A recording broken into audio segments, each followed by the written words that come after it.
Ano naman idol? Kain na naman tayo. Ang dinadalangin ko lang sa Panginoon, sa ngalan ng Ama, Anak, Espiritu Santo, Amen. Kain na tayo mga idol. Ito lang ang mga ulam na idol. Mababa ang pagkain natin, no?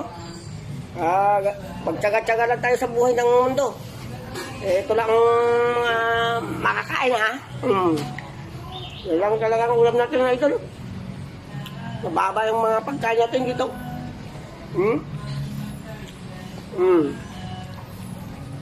Kaya kain tayo idol.